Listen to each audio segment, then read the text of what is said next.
Tiga orang yang diduga sebagai pelaku pengeroyokan hingga menyebabkan korban Marten Lebadoko, mahasiswa di Kota Kupang, meninggal dunia berhasil diringkus polisi.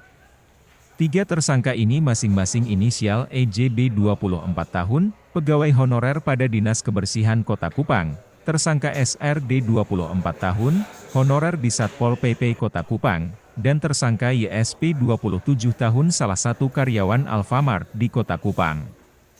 Setelah dilakukan monitoring dan pengejaran, diketahui para tersangka ini berpindah tempat sampai di kabupaten sehingga baru bisa ditangkap pada Selasa 2 Mei malam.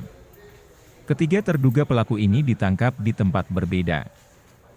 Ketiganya ditangkap tadi malam, ya, di tempat yang berbeda.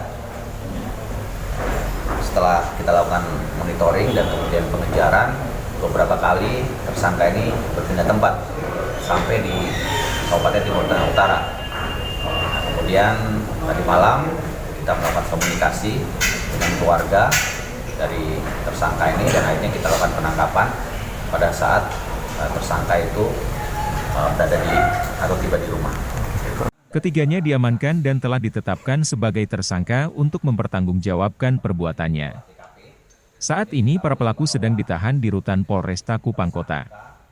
Terhadap tersangka ini kita kenakan pasal 170 ayat 2 huruf ketiga KUHP.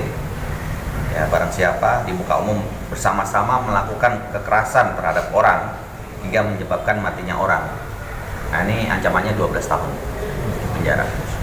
Kombes Rishian, pada kesempatan tersebut mengurai bahwa kejadian berawal pada Minggu 30 April, di mana korban bersama rekannya inisial ST, mengendarai sepeda motor dari arah Bundaran Gubernur NTT menuju ke arah rumah jabatan Gubernur NTT. Saat berada di TKP, korban bersama rekannya itu sempat beradu pandang dengan para tersangka yang sementara duduk di trotoar depan rumah jabatan Gubernur NTT sambil mengonsumsi minuman keras. Kemudian terjadi pertengkaran antara korban dan tersangka. Saat bersamaan, korban hendak mengambil alat berupa double stick dari sepeda motornya.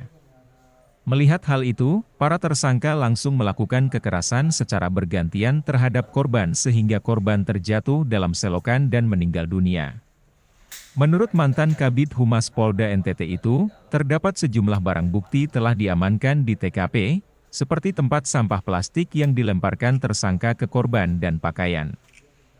Tindakan lanjut kemungkinan kita akan melakukan otopsi, ya, karena melihat kemarin keluarga korban sempat menolak. Nantinya kita akan minta kerjasama dari keluarga korban untuk bisa kita lakukan otopsi.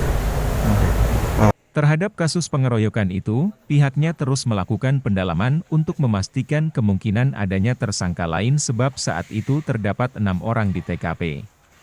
Kita masih lakukan pemeriksaan lebih dalam lagi, karena pada saat di TKP itu juga tersangka ini tidak hanya bertiga, tapi berenam, ya, berenam.